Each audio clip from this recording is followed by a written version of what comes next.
Hello good morning. బాగున్నారా? మీరందరూ బాగుండాలి, అందులో నేను ఉండాలి. ఈ మధ్య అందరికి మోకాళ్ళ నొప్పులు, బోన్స్ ప్రాబ్లమ్స్ ఉంటున్నాయి కదా, అవి తగ్గడానికి, బోన్స్ స్ట్రెంత్ అవ్వడానికి చింతగింజలు చాలా యూజ్ వస్తాయి. మేము చిన్నగా ఉన్నప్పుడు చింతగింజలను పొయ్యిలో వేసి కాల్చి ఇచ్చేవాళ్ళు మాకు. మేము రోజు 2-3 తినేవాళ్ళము. ఇప్పటి పిల్లలకేమో కానీ నా వయసు వాళ్ళకైతే తెలుస్తుంది. ఇవే చింతగింజలు నా దగ్గర కొన్ని ఉన్నాయి. వీటితో ఒక మంచి బ్రేక్ఫాస్ట్ చేసి చూపిస్తాను మీకు. 1 కిలో చింతపండు కొంటే 1/2 కిలో పైన చింతగింజలు వచ్చినాయి. చింతగింజలను నీట్ గా వాష్ చేసుకొని డ్రై చేసుకొని పైన పొట్టు పగిలేట్టు లో ఫ్లేమ్ మీద వేయించుకోవాలి. వేయించుకున్న చింతగింజలను ఒక రోట్లో వేసుకొని ఇట్లా దంచుకుంటే పైన పొట్టు అంతా పోతుంది. మేము చిన్నగా ఉన్నప్పుడు హాలిడేస్ వచ్చినప్పుడు అమ్మమ్మ ఊరికి, నాన్నమ్మ ఊరికి వెళ్ళినప్పుడు కట్టెల పొయ్యిలు వేసి కాల్చిన చింతగింజలను మాకు ఇచ్చేవాళ్ళు తినమని. అంటే మన పూర్వీకులకు అందరికీ దీంట్లో ఉన్న హెల్త్ బెనిఫిట్స్ తెలుసు. పొట్టు తీసుకున్న చింతగింజలను 24 hours నానబెట్టుకుంటే ఈ విధంగా నాని చేతితో విరిస్తే విరిగితే మంచిగా నానినట్టు.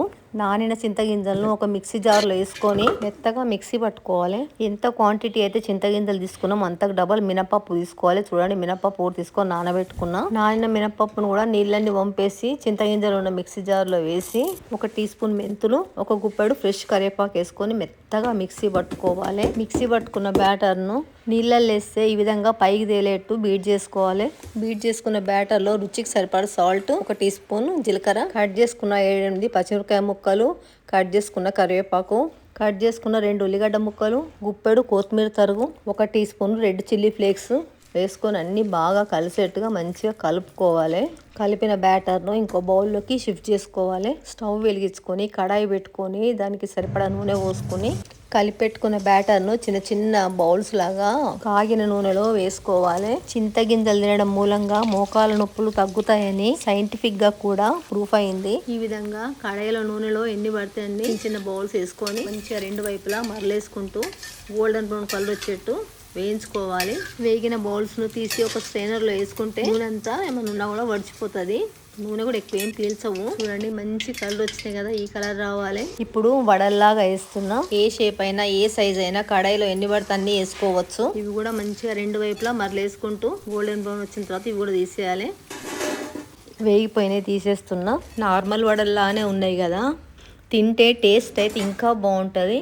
ఇంకా 3వ వాయి కూడా మళ్ళీ ఫస్ట్ వాయి వేసినట్టు చిన్న చిన్న బౌల్స్ వేస్తున్నా. మాకు సరిపడనే చేసిన అండి, మేము ఇద్దరమే కదా, ఎక్కువ చేసుకోవడం ఎందుకని మిగిలిన పిండి అంతా ఫ్రిడ్జ్ లో పెట్టేసిన.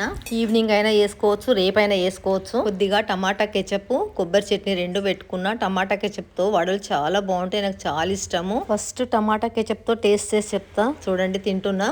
టమాటా కెచప్తోనైతే పిల్లలు చాలా ఎంజాయ్ చేస్తారు. చాలా టేస్ట్గా ఉందండి, చాలా అంటే చాలా బాగుంది. ఇప్పుడు కొబ్బరి చట్నీతో టేస్ట్ చేసి చెప్తా. పల్లి చట్నీ కూడా వేసుకోవచ్చు, అది మీ ఇష్టము. కొబ్బరి చట్నీతో కూడా చాలా బాగుంది.